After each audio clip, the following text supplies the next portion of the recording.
1 Samuel capítulo 30, versículo 1. 3 dias depois, quando Davi e seus homens chegaram na cidade de Ziclag, viram que os amalequitas haviam invadido Neguebe e atacado Ziclag. Tinham destruído e queimado a cidade. Não mataram ninguém, mas tomaram como prisioneiros as mulheres, as crianças e os demais e foram embora. Quando Davi e seus homens viram a cidade queimada e se deram conta de que havia acontecido com suas esposas e seus filhos e filhas, lamentaram e choraram em alta voz até não aguentar mais.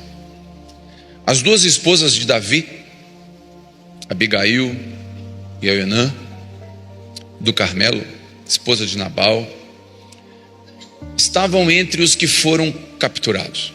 Davi ficou muito aflito, pois os homens estavam amargurados por terem perdido seus filhos, suas filhas, e começaram a falar em apedrejá-lo. Mas Davi encontrou forças no Senhor, o seu Deus. Então disse ao sacerdote Abiatar: traga o colete sacerdotal. E Abiatar, o filho de Aimeleque, o trouxe. Davi perguntou ao Senhor: devo perseguir este bando de saqueadores? Conseguirei eu apanhá-los? E o Senhor lhe respondeu: sim, vá atrás deles, certamente conseguirá recuperar tudo que foi tomado de vocês. Davi e os 600 homens partiram e chegaram ao ribeiro de Bessó, onde ficaram alguns deles. 200 dos homens estavam exaustos demais para atravessar o ribeiro, e Davi continuou a perseguição com os outros 400. No caminho encontraram um rapaz egípcio no campo e o levaram até Davi. Deram-lhe um pouco de pão para comer e água para beber. Também lhe deram um pedaço de bolo de trigo e 2 bolos de passas, pois havia 3 dias e 3 noites que não comia nada e nem bebia. Em pouco tempo recuperou a força. Davi lhe perguntou: a quem você pertence e de onde veio? Sou egípcio, escravo de um amalequita. Respondeu ele: meu senhor me abandonou 3 dias atrás porque fiquei doente. Estávamos voltando de um ataque aos queretitas no Neguebe, no território de Judá, na terra de Calebe, e tínhamos queimado Ziclag. Você pode me levar até esse bando de saqueadores? Perguntou Davi. O rapaz disse: se o Senhor jurar por Deus que não me matará, nem me entregará ao meu senhor, eu levarei até eles. O rapaz o levou até os amalequitas. Estavam espalhados pelos campos, comendo, bebendo, festejando, por causa da grande quantidade de bens que haviam tomado da terra dos filisteus e da terra de Judá. Davi e seus homens massacraram os amalequitas, atacando-os durante toda a noite e o dia seguinte, até o amanhecer, até o entardecer. Nenhum deles escapou, exceto 400 rapazes que fugiram montados em camelos. Davi recuperou tudo que os amalequitas haviam tomado e resgatou suas 2 esposas. Não faltava coisa alguma, nem pequena nem grande, nem filho nem filha, nem qualquer outra coisa que havia sido tomado. Davi trouxe tudo de volta. Também recuperou todos os rebanhos, e seus companheiros os levaram à frente dos outros animais. Este despojo pertence a Davi, disseram. Então Davi voltou ao ribeiro de Bessó, onde estavam os 200 homens que ficaram para trás, porque eles estavam exaustos para acompanhá-los. Saíram ao encontro de Davi e seus companheiros, e ele os cumprimentou com alegria. Contudo, entre os que tinham acompanhado Davi havia alguns homens perversos, e disseram: como eles não foram conosco, não devem receber nada dos despojos que recuperamos. Devolva apenas esposas e filhos e manda eles embora. Davi, porém, disse: não, meus irmãos, não sejam egoístas com aquilo que o Senhor nos deu. Ele nos guardou e nos ajudou a derrotar o bando de saqueadores que nos atacou.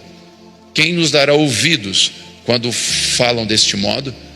Dividiremos igualmente entre os que foram e os que não foram, e os que guardaram as bagagens. Amém. Até aqui. Uma leitura um pouco mais longa, mas necessária. Eu creio que a história é fácil de compreender na leitura, amém? Davi chega, e eu quero te explicar o contexto. Davi está fugindo de Saul. Ele está num processo ruim, ele está se se escapando. Saul quer matá-lo. Davi e seus 600 homens estão servindo e lutando no exército inimigo entre os filisteus. Davi, fugindo de Saul, encontrou abrigo no inimigo, encontrou abrigo entre os filisteus, e lá ele foi estabelecido. E o rei quis levar Davi para a guerra, porque Davi era um grande guerreiro, e Davi estava indo para a guerra do lado do time do inimigo, enfrentando agora o exército de Israel. Então Davi, fugindo de Saul, encontra abrigo entre o inimigo, e ele vai guerrear contra o seu povo. No meio do caminho, alguns generais dizem: rei, esse cara é o Davi. Lembra da música que cantavam, que de Saul matou milhares, mas Davi matou dezenas de milhares? Esse cara pode se voltar contra nós a qualquer momento e matar a gente. Aí o rei disse: Davi, volta para casa, volta, não vai para a guerra. Davi não entendeu: Senhor, eu não fiz nada. Volta. Ele voltou. Quando ele volta, ele encontra essa cena. A cidade de Ziclag, onde ele tinha os seus 600 e suas esposas e filhos estavam queimada. Levaram tudo, levaram esposas, levaram filhos. As pessoas que estavam com ele ficaram indignados, queriam apedrejar Davi. Afinal, a gente estava indo atrás de Davi. E olha o que aconteceu. A culpa é de Davi. E Davi encontra força no Senhor, chama o sacerdote, traz o colete, ele invoca a vontade de Deus e pergunta para Deus: Senhor, devo correr atrás desses saqueadores? E Deus fala: pode ir, você vai pegar tudo de volta. E ele vai atrás, no meio do caminho, 200 ficam na beira de um rio, estão cansados, fracos, e eles ficam ali, não conseguem continuar. 400 continuam. No meio do caminho encontra um egípcio, escravo, e esse cara está mal, está bem ruinzinho, 3 dias sem comer, 3 noites. Eles dão comida, dão água, ele recupera a força. Davi pergunta para ele: quem é você? Ele fala: eu sou egípcio, o meu povo foi que saqueou Ziclag, foi o meu senhor. E Davi fala: me mostra. Ele fala: nossa, isso não promete, só promete que tu não vai me entregar na mão dele depois, nem me matar. Tá bom, eu prometo. E ele entrega, e Davi recupera tudo, mata, 400 fogem de camelo, e ele volta para casa com tudo. No meio do caminho encontra aqueles 200 que não conseguiram chegar até a final da guerra. E aí os 200 vêm: ei, Davi, ei! E eles vão pegando ali as esposas e os despojos. Aí tem uns invejosos dos que venceram. O texto diz que eles eram maldosos e disseram assim: não divide não. Eles não foram. Não tem moral para estar ganhando nada do que a gente conquistou.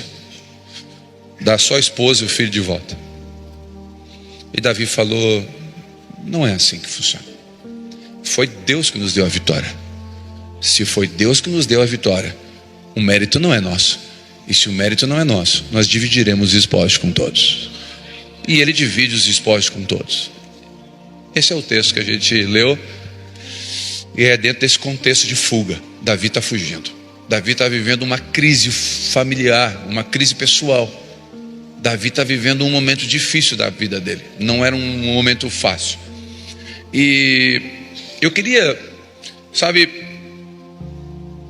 tirar algumas lições desse texto. Tem muita lição, mas eu queria tirar algumas para mim e para você, para a vida. Se você conseguir pegar as lições desse texto para mim e para você, é para a vida. Primeira coisa que eu aprendo: cuidado para não levar pessoas para lutar as suas guerras.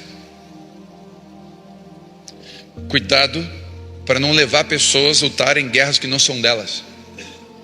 Cuidado para não fazer pessoas odiarem quem você odeia. Se você é frustrado com algum pastor, cuidado para não levar os seus filhos a serem frustrados também. Cuidado. Se você teve uma frustração, uma decepção com a paternidade, não significa que você vai trazer sobre os seus filhos a mesma culpa e a mesma dor. Cuidado, porque Davi está levando pessoas com ele. E você é homem, e por natureza o homem é líder. E sendo um líder da sua casa, você corre risco de chegar em casa choramingando as suas dores, fazendo sua esposa e seus filhos sentirem raiva, dor, ódio e sentimentos que não deveriam ter, porque você está levando eles para uma guerra que você tinha que vencer com Deus, e não choramingando em casa. Cuidado. Seja sábio para amortecer os impactos da vida e destilar graça na sua casa. Foi o que Jesus fez na cruz. Ele recebeu o impacto do pecado dos homens, e lá na cruz ele olha para quem o pregou e disse: perdoa eles. Ele destilou graça mesmo sendo crucificado. Então isso aqui é só uma placa de advertência. Mas agora eu queria entrar em alguns pontos aqui. O primeiro ponto: não lute guerras que não são suas. Ele foi para uma guerra que não era dele. Ele não tinha que estar ali. Ele não tinha que guerrear. Não era o exército dele. Era o inimigo. O que ele estava ali? Indo para uma batalha contra o seu povo. Ele não era para estar ali. Não era o lugar dele. E ele saiu. Quando estamos lutando guerras que não são nossas, perdemos a que deveríamos lutar. Quando estamos lutando guerras que não são nossas, perdemos as nossas. Cuidado para não se distrair com guerras que não são suas.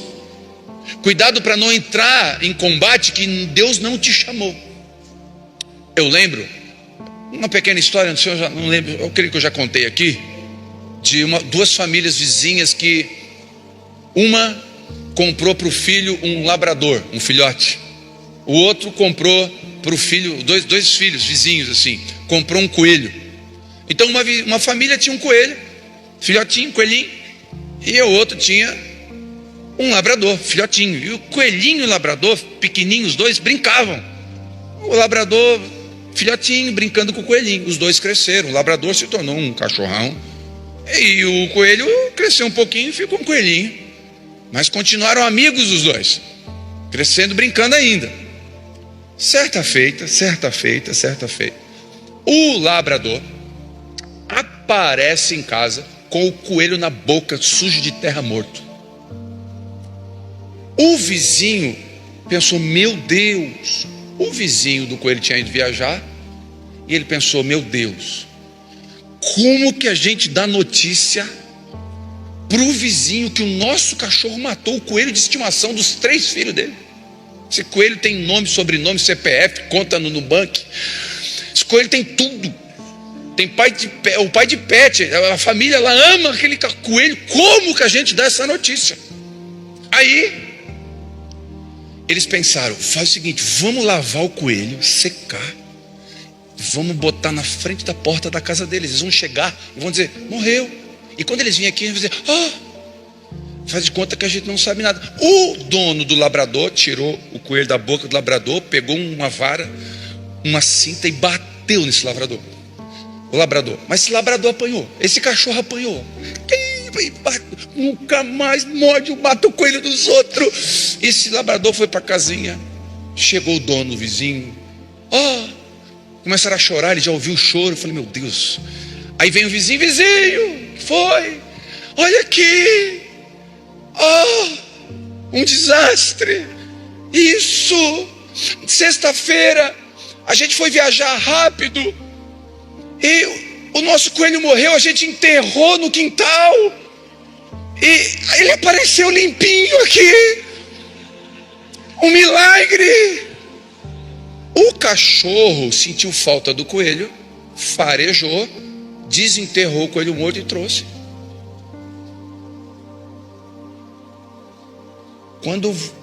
Quantos coelhos você já desenterrou que não era para desenterrar e depois apanhou?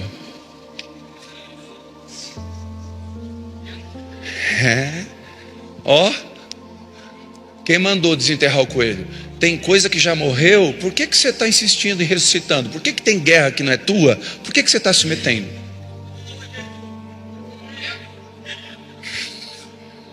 Pega o labrador, Jesus. Deixa eu falar uma coisa. Não tente ser o pai que a sua esposa não teve. Você é marido dela. É uma guerra que você nunca vai conseguir completar. Outra coisa, você casou com uma mulher que já tinha um filho, uma filha, é uma enteada, um enteado. Você nunca vai ser o pai. Nunca. O pai biológico você não vai ser nunca. Você até pode ocupar um espaço que talvez vai ser permitido, e cada um dentro da sua história, dependendo da época e da idade da criança, consegue entrar, mas nem todo mundo consegue. É uma guerra que talvez você está tentando lutar, que não é para você. Você talvez tenha que ser a pessoa que pacifica e não quem corrige esse adolescente. Você está entrando numa guerra que não é sua. Você está comprando briga, pegando o cão pela orelha, como diz a Bíblia. Vai ser mordido. Não tente ser o pai do seu pai. Você não é o seu lugar. Tem gente aqui sofrendo porque está tentando ser o pai do pai. Não, mas meu pai está meio assim. Ele é seu pai, você ainda é filho. Não interessa a idade dele. Não pensa que você sabe mais, não. A honra não tem prazo de validade. Tem que honrar os pais até o final. Ah, mas o meu pai fez coisas. Ok, vai pagar se for preciso. E se for preciso vai ser preso. Sei lá, não importa o que ele fez. Agora, você não tem o lugar de pai dele. É uma guerra que você não deve entrar. Cuidado para não salvar o casamento do seu amigo e perder o seu.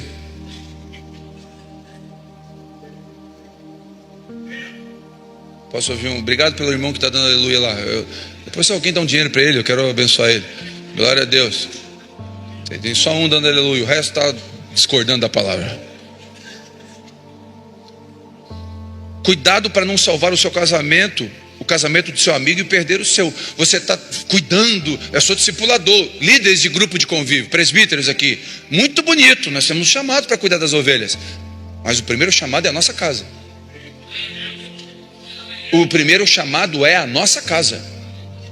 As minhas filhas sabem disso. A igreja sabe disso. Entre você e a minha esposa, perdeu mané. Perdeu mané é uma frase ruim, né? Lembra coisa ruim.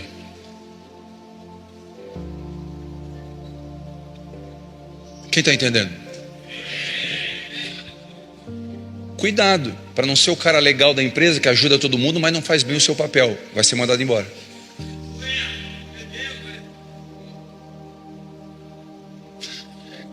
Tem guerra que não é para você entrar. Quem está entendendo até aqui? Cuidado para não vigiar o filho dos outros e não observar a queda dos seus. Olha como aquele menino lá daquele é desobediente, né? Olha como aquele menino, o seu é da Tasmania. Ele entra no grupo de convívio girando. E não é no manto. Não, é tipo aquele da Tasmania lá, ó. Mas você está vendo o filho do outro. Aí você vê um filho de alguém enfrentando identidade de gênero, com crise. Você fala, se fosse meu filho. Cuidado. Cuida do seu. Cuida bem do seu. Não entre em guerra que não é para você, para desguarnecer a sua guerra. Você tem que entrar em guerra que é sua. Cuidado para não defender tanto sua teologia e esquecer de praticá-la.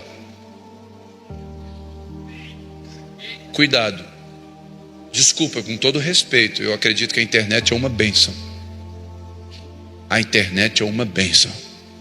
Mas tem muitos teólogos de internet que defendem com unhas e dentes, brigam por sua teologia, mas esquecem de praticá-las. E cuidado para não ser um crente que vem na igreja, ora em línguas, mas não guarda a língua. É maledicente, maldiz. Sempre alguém está errado. Sabe aquela pessoa que, se ela vai embora da empresa, a empresa está errada? Sempre alguém está errado. Ele nunca está errado. Cuidado, você está entrando em guerra que não é sua. Cuidado. Só um amém, tá bom? Tá bom. Segundo, cuidado com aquilo que tem valor. O inimigo sabe que as coisas que você pode comprar, você compra. O diabo sabe disso. O diabo sabe disso, que um carro se compra, uma casa se compra, se vende. Coisas materiais vão e vêm. Crises derrubam impérios. Milionários ficam sem nada, jogadores de futebol que foram milionários dependem de ajuda. A gente percebe que coisas vão e vêm, mas pessoas não tem preço. Amigos não tem preço. Casamento não tem preço. Cuidado para não dar preço no que tem valor. Quando você perde coisas, você perde algo. Quando você perde saúde e caráter, você perde muito. Mas quando você perde pessoas, você perde tudo.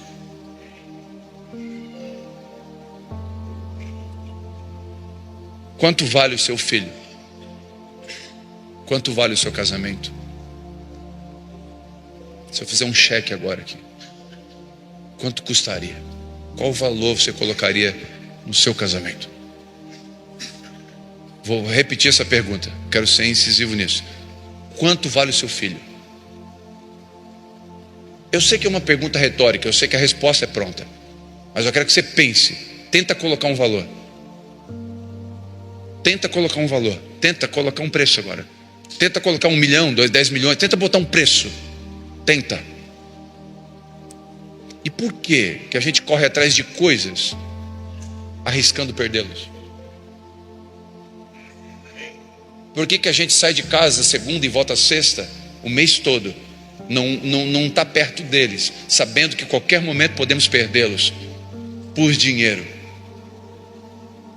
Ah, pastor, mas eu tenho que sustentar. Faz outra coisa, vai vender picolé, mas fica em casa.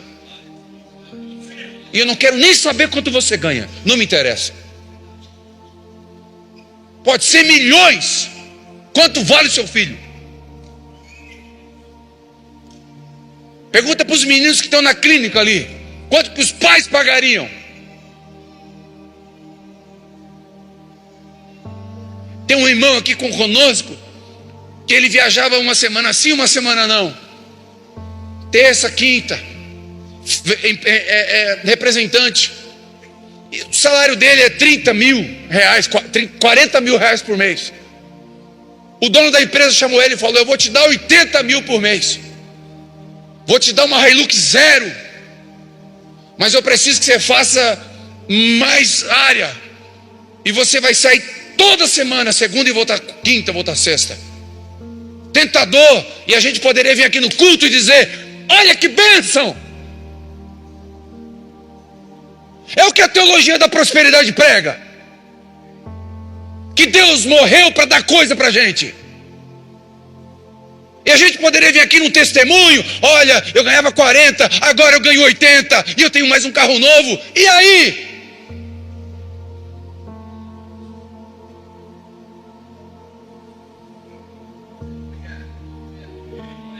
Esse irmão foi sábio, ele falou: não quero, muito obrigado. Vou resumir a história. Saiu dessa empresa, hoje ele ganha 7 vezes mais do que ganhava lá. Porque Deus tem compromisso com aquele que tem compromisso, com aquele que entendeu o seu lugar, que entendeu o seu lugar, entendeu a sua função. Eu já contei aqui, mas eu não canso de lembrar disso. Quando eu estava em Belo Horizonte, no exército, eu ia ficar 3 anos lá, com 1 ano de estadia lá. Minha esposa ficou num quadro de burnout. A minha filha chorava 3 da manhã, eu acordava com a minha filha de 10 anos chorando no quarto. Eu dizia: que foi, filha? Eu estou com saudade, eu não quero morar aqui. É uma adaptação cultural diferente. As duas são mulheres, eu sou militar, elas não. Eu chamei o meu comandante, coronel, falei: coronel, eu preciso voltar para Criciúma. Ah, mas você não vai conseguir voltar. Coronel, você não está entendendo, eu tenho que voltar para Criciúma. Não, mas você não vai conseguir, então está tudo bem, eu quero assinar, eu estou indo embora. 18 anos de exército. Como assim tu vai embora, 18 anos de exército? Qual a sua formação? Eu falei: minha formação é trabalhar. Com 11 anos de idade eu ganhei uma enxada do meu pai. Eu sei trabalhar. Eu vou para casa, porque eu não vou deixar minha esposa entrar num quadro irreversível. Depois uma esposa num quadro irreversível de depressão. Quanto custa para tirar? Se dá para tirar. Falei: coronel, eu estou indo embora, eu vou dar baixa do exército. Eu falei bem assim: eu vou comprar um saveiro, vou botar 2 máquinas de cortar grama em cima e vou trabalhar e sustentar a minha casa. Porque o que sustenta a minha casa não é o exército, é o Senhor. De onde vem o seu dinheiro? Responda para mim e para você mesmo. De onde vem o seu dinheiro? Se vem do Senhor, não troque o que tem preço por aquilo que tem valor. Quem te sustenta é Deus, não é o CNPJ que você tem. Quem te sustenta é o Senhor.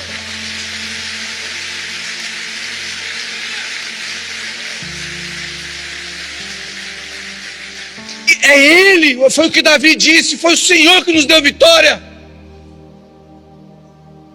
Não foi a minha habilidade de guerra. Não foi o tempo de espada que eu tenho. Foi o Senhor que nos deu a vitória. Como que a gente não vai dividir os espojos?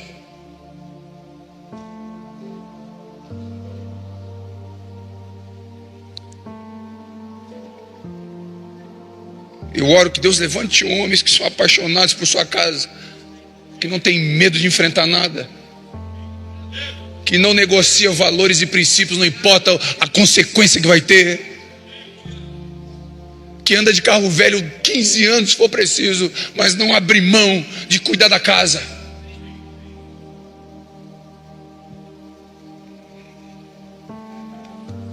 Terceiro, decidir e liderar é assumir risco.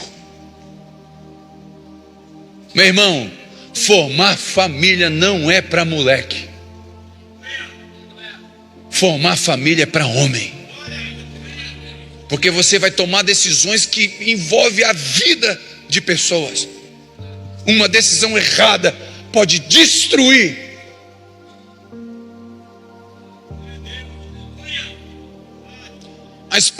O marido de Noemi toma uma decisão por causa de uma circunstância. Faltou pão, ó a crise, o governo, olha aí, a recessão. Aí o povo, vamos para outro lugar. O cara pega os filhos, a esposa, e vai para outro lugar. Os filhos morrem, ele morre, a esposa tem que voltar para casa. Vem Noemi, Ruth, volta, viúva, sem os filhos, porque um homem decidiu errado. Decisões, as nossas decisões envolvem pessoas. Então não troque de cidade como se troca de roupa. Não muda de emprego como se muda de tênis. Não mexa com a sua família. Tira daqui, tira de uma igreja, leve em outra. Se você quer sair daqui, pode sair. Não é disso que eu estou falando. Eu estou dizendo, não fica correndo com a sua família como se fosse nômade. Cuidado, é muito sério. É muito sério. Liderar de verdade é correr riscos. Então faça o que Davi fez. Ele viu que ele errou. Davi viu que errou. Ele foi no Senhor e recobrou as forças. Aí ele fala, daqui o colete sacerdotal, chama o sacerdote. Por que ele não chamou o sacerdote antes de ir para a guerra? E perguntar, Senhor, essa guerra aí é para mim ir? Não, ele não perguntou e foi. Agora que ele foi atacado, ele pergunta, Deus, agora eu vou atrás do inimigo ou não? Por que não perguntou antes? Aí tem homens vindo aqui, por favor, me entenda, cada um na sua realidade. Tem homens aqui que não conheciam o Senhor, nunca ouviu uma palavra como essa. Talvez tem homens aqui que usou cocaína antes de vir para o culto. Tem de tudo aqui no meio. Mas esse é um lugar, aqui é um hospital, aqui é um lugar para curar pessoas doentes mesmo. Tá tudo bem, tem gente que está vindo aqui que não é fiel à esposa, tá tudo bem. Ele não aprendeu. Mas escute.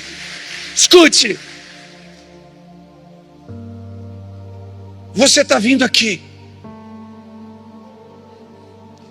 Tem homens que me procuram e falam assim, pastor, traí minha esposa, eu gastei tudo Vou falar claro e bom tom. Betes, tigrinho, é pecado. Alto e bom som, é pecado. E 40% dos evangélicos estão jogando no Brasil. É uma vergonha. E eu posso trazer testemunho. Eu posso trazer 10 pessoas aqui, eu posso trazer que perderam apartamento, casamento, perderam tudo. Aí o cara vem para mim e fala: pastor, eu traí a minha esposa 10 vezes, eu joguei todo o dinheiro fora, agora faz uma oração para mim, para minha esposa voltar. Eu tenho vontade de tirar uma cinta. Por que não pergunta para o Senhor antes? O que sai fazendo?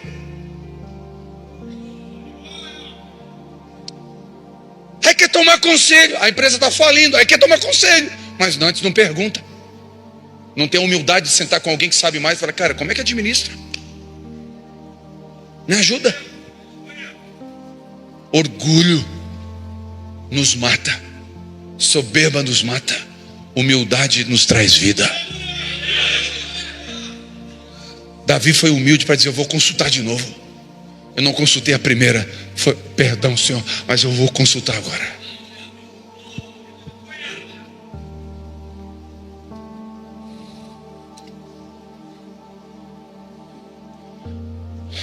Decisões não são fáceis. Eu lembro uma vez que eu morava numa casa do exército aqui em Criciúma, e a casa tem 56 metros quadrados. Só que eu morava numa casa no Morro Estevão que tinha 200 metros quadrados. A casa tinha 200 metros quadrados, 1000 metros quadrados de terreno. E aí surgiu a oportunidade de eu morar na casa do exército, 58, 56 metros quadrados.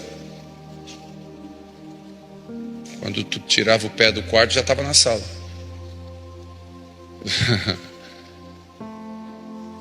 Aí eu falei: amor, vamos lá ver a casa que o exército disponibilizou pra gente, direito. A minha esposa não dirigia na época, então lá morar no Morro Estevão era um transtorno para ela.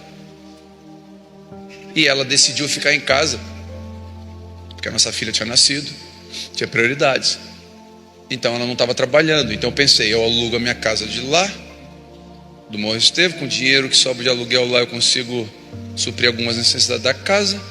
Ela não precisa de carro mais, porque ela vai estar no centro. Eu fiz uma conta, eu fui orar: Senhor, é para mim me movimentar? E o Espírito Santo foi claro comigo: é. Pronto, fui levar ela para ver a casa. A casa parecia uma saírinha de 7 cores. O quarto era uma cor, o teto outra. A casa era uma vergonha. Aí o chão era taco, soltando. Não tem noção. Matei 2 índios na grama, abandonado, estava lá. A minha esposa olhou aquilo e falou: o quê? Não moro nesse lugar nunca. Ela entrou, deu 2 passos, saiu. Isso aqui, olha aqui, isso aqui, minha filha vai machucar o pé. Eu pensei comigo: um aluguel de lá, eu boto piso, pinto. Não, amor, isso aqui em 1 mês está resolvido. Não, eu não venho para cá de jeito nenhum. Eu falei: amor, nós vamos vir para cá. Mas eu não, vai vir tu. Não, vai vir eu, você e a Vitória. Não venho. Tu falou com Deus? Eu falei: falei. E o que ele disse? Ele disse para a gente vir. E se eu não me adaptar? A mulher gosta, não. É um show, né, cara? É um show, né, cara? Se eu não me adaptar, e se claustrofobia, e se não sei quem, se não sei quem, se não sei quem. Eu falei: mas se der tudo errado, eu falei para ela, daqui a 3 meses, se a gente se mudar e der tudo errado, eu assumo a responsabilidade, entrego a casa de volta, pago a multa e volto para a casa antiga. Mas Deus mandou vir. Pintei a casa, perguntei a cor que ela queria. Algumas coisas é sabedoria só, né? O que você acha do cisne? Não, tá. Troquei o piso. 3 meses depois ela me chamou: amor, sabe aquela decisão de vir para cá? Falei: sim, amor. Eu queria te agradecer por não ter me ouvido. Estou tão feliz aqui.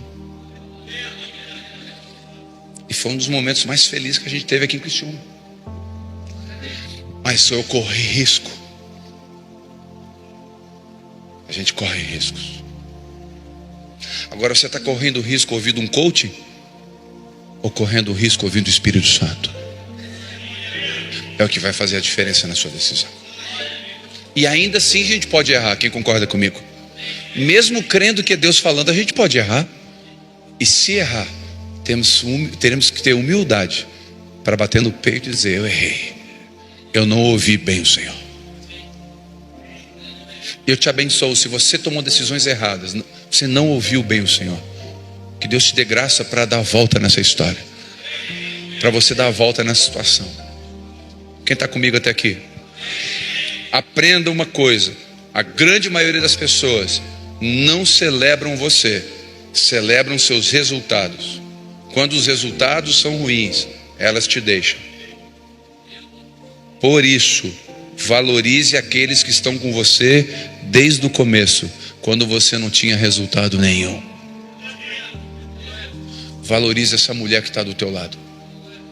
Ela está acima do peso, ela teve 2 filhos, ela entrou em depressão, ela não está a mesma menina que você conheceu, ela não tem o perfume que aquela representante que vem na tua empresa tem. Cuidado, valorize a mulher que está do seu lado, invista nela. Quer um conselho? Paga uns procedimentos. O Chevette vira um Camaro.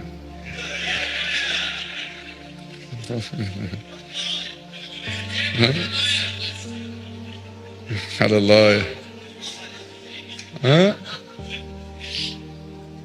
Mas era tão Chevette porque tá faltando só uma chapeação, meu querido. Tinha umas molas esportivas, um aro 19. Aleluia. Um polimento já ajuda muito.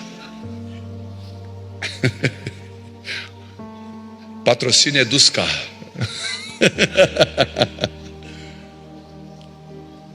Valorize quem está com você.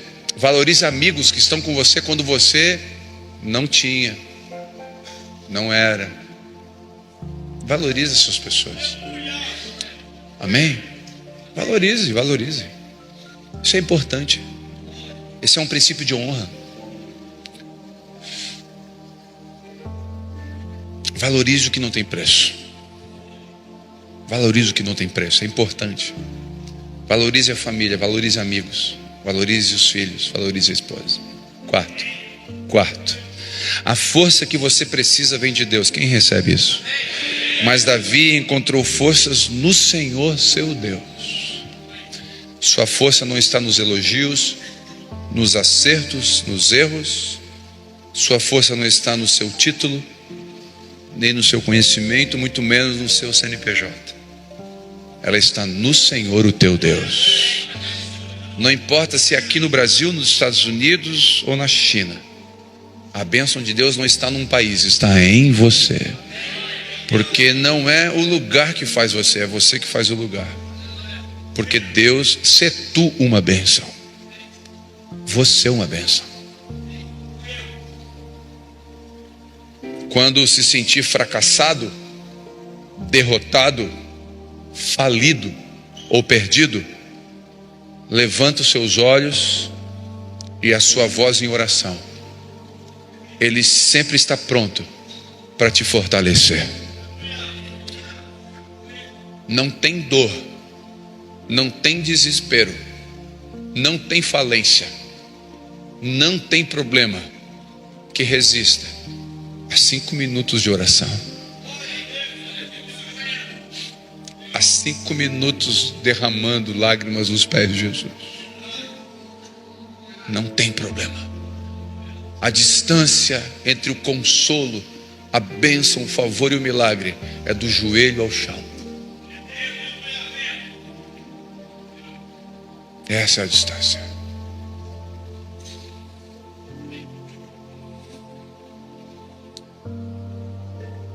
Salmo 128, 7. Recebe onde você está. O Senhor é minha força e o meu escudo. Isaías 49, 29, dá força ao cansado, multiplica as forças ao que não tem nenhum vigor. Os jovens se cansarão e fadigarão, os moços certamente cairão, mas os que esperam no Senhor renovarão as suas forças, subirão com asas como águias, correrão, não se cansarão, caminharão e não se fadigarão. Aqueles que esperam no Senhor.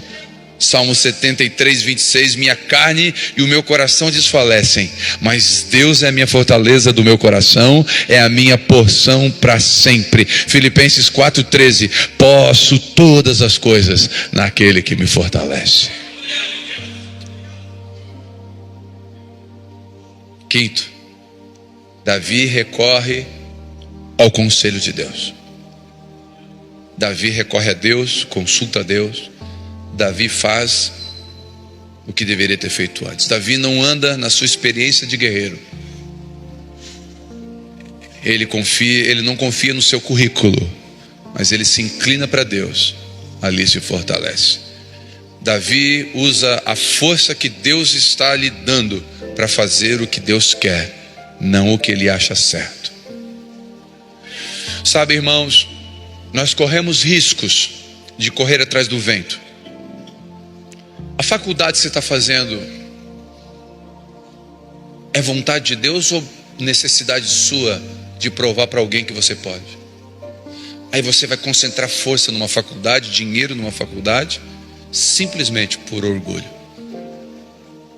Deus quer que você faça. Tomar o conselho de Deus é sábio. Quando a gente reúne o presbitério aqui para orar, uma das frases que mais nos conduz aqui é essa. A gente começa a orar, a gente sempre ora assim: Senhor, estamos aqui nessa noite buscando o teu conselho. Eu vou perguntar para eles o que eles acham, eles vão falar, a gente vai decidir, mas a nossa oração é: nós queremos o teu conselho. O que o Senhor tem para essa igreja? O Senhor quer que a gente compre um terreno e construa? O Senhor quer que a gente abra a igreja por aí? Por que a Abba Pai não abriu igrejas por aí ainda? A gente já teve centenas de convites. A gente poderia ter literalmente a Abba Pai nos 5 continentes, em todos os estados brasileiros.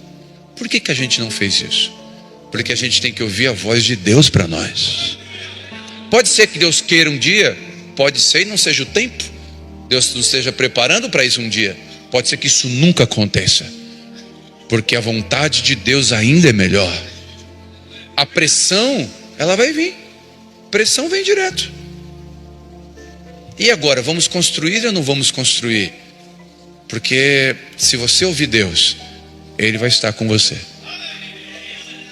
Se você for lutar a guerra que não é sua, os inimigos vão atacar Ziklag. E lutando uma guerra que não é sua, você vai perder os seus. Mas lutando a guerra que Deus mandou, Deus protege os seus. Deus protege os seus.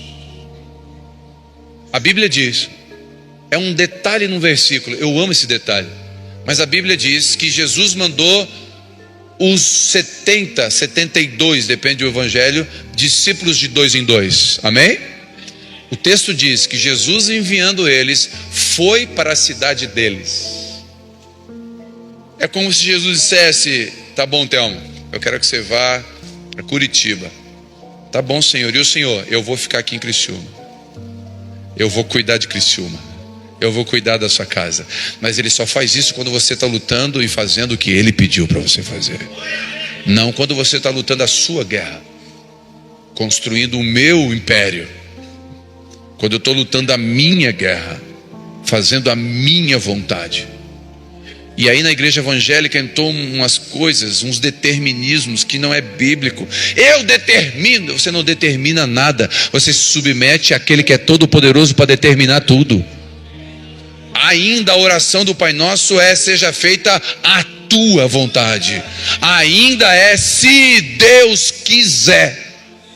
Se Deus quiser não é oração de fraco, é oração de quem depende. E no mundo, dependência é coisa ruim. Dependência química, dependência emocional, Dependência financeira é ruim ou não é? Ok, mas no reino de Deus, dependência de Deus é virtude. É virtude. E no final de qualquer oração, seja feita a tua vontade. No final de toda oração, se Deus quiser. Porque Ele ainda é soberano.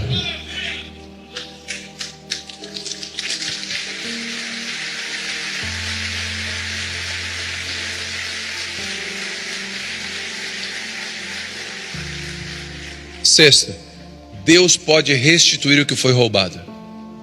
Vou repetir. Deus pode restituir o que o diabo roubou. Deus pode restituir o que foi roubado, saqueado. A alegria do seu casamento, o coração do seu filho que você perdeu, a saúde financeira da sua casa ou da sua empresa, amizades que foram embora. Deus é poderoso para restituir. Não é culto da restituição, não é campanha da restituição, mas Deus é poderoso para fazer restituição. Busque o Senhor e acredite que Ele pode, Ele tem força para restituir a alegria da salvação, a alegria de acordar pela manhã e ter Cristo, a coisa mais importante da vida. Eu queria orar por aqueles que perderam o seu casamento e ainda tem chance de recuperar, não morreu totalmente. Pastor, o que é um casamento que não morreu totalmente?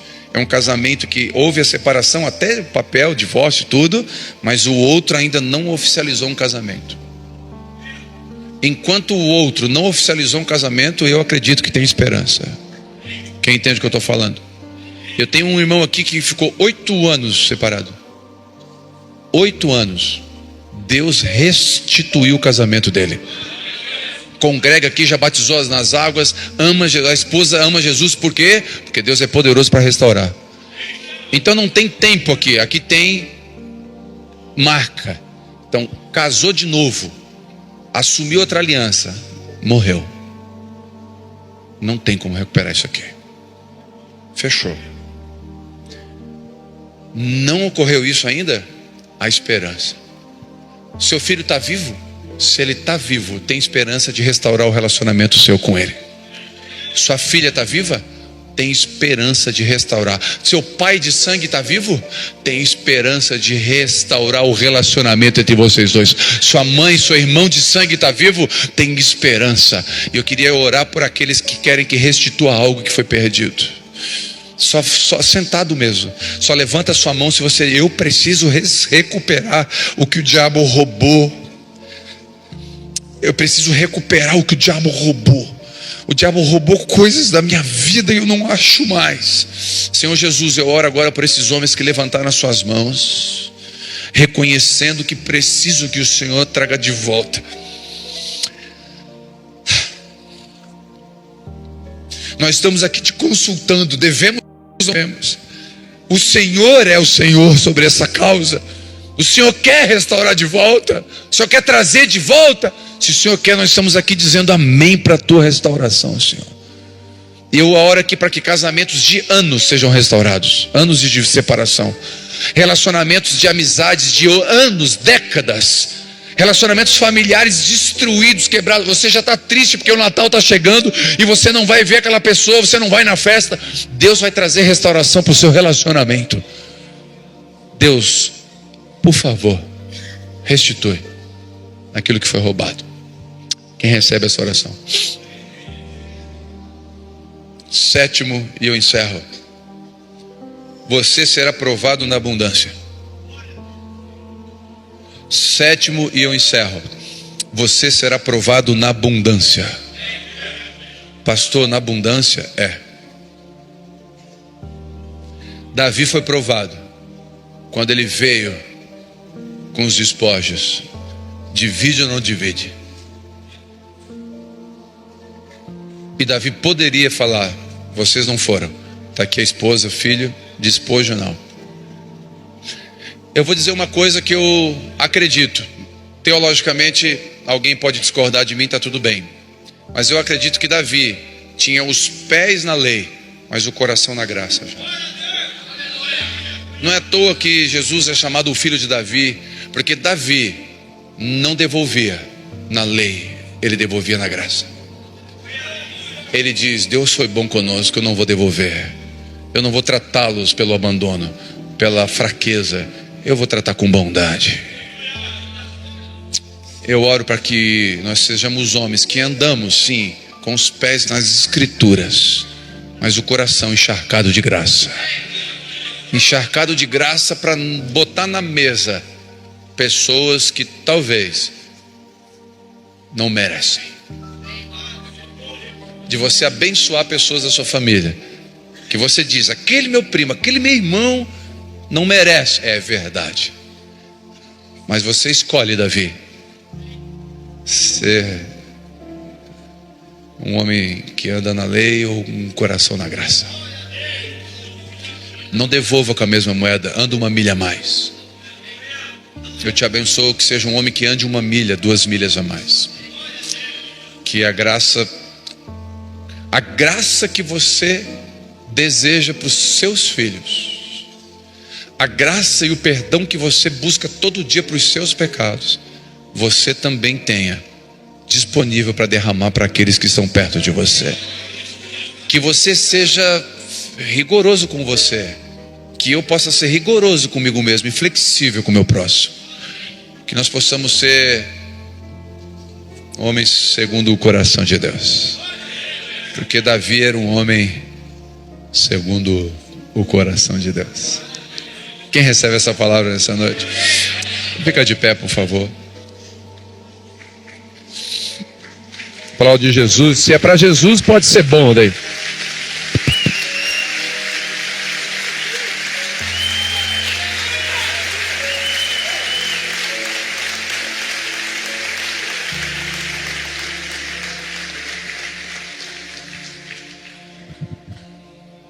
Quando estiver prosperando, não aumente o muro, aumente a mesa. Deus pode nos dar vitórias públicas. Posso ouvir amém? Se publicamente decidimos dar glórias a Ele. Deus pode fazer de nossas derrotas, falências e vergonhas grandes testemunhos. Deus pode restituir aquilo que o diabo roubou. Que possamos lutar as guerras certas, da forma certa, colocando nossa confiança no lugar certo. Senhor Jesus, nessa noite, nos dá essas características do Davi, Senhor.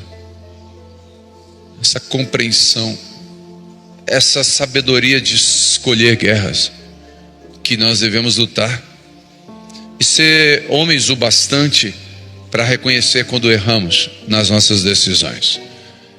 Homens o bastante para ter coragem de decidir, e homens o bastante para reconhecer quando decidiu errado. Que as colheitas das nossas decisões sejam aplacadas pela tua misericórdia, e que o diabo não tenha poder sobre a nossa casa, e que a gente não perca nada do que tem valor, em nome de Jesus. Guarda a nossa casa, nos dá um coração parecido com o teu. Nós te agradecemos por esse ano de 2025 aqui com os homens, nessas quintas-feiras. Muitos homens vieram cansados dos seus trabalhos para cá.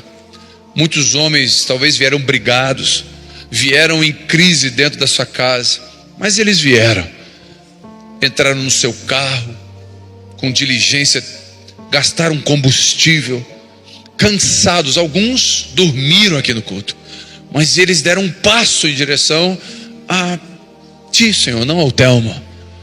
E cada palavra que foi ministrada, não só por mim aqui nas quintas-feiras, eu tenho certeza, foi uma semente no coração de cada homem, e nenhuma delas vai se perder. Nós oramos assim, para que o terreno seja bom. Te agradecemos por esse ano, e já consagramos ao Senhor a primeira reunião do ano que vem, todos os tempos que teremos juntos, cada discipulado, cada mesa, cada choro, cada celebração, cada homem que se posiciona corretamente, fazendo assim, salvando e protegendo a sua casa. Nós declaramos como Josué: eu e a minha casa, eu não sei quanto aos outros, eu não sei quanto ao meu próximo, eu não sei quanto a você, mas eu tomei uma decisão: eu e a minha casa serviremos ao Senhor.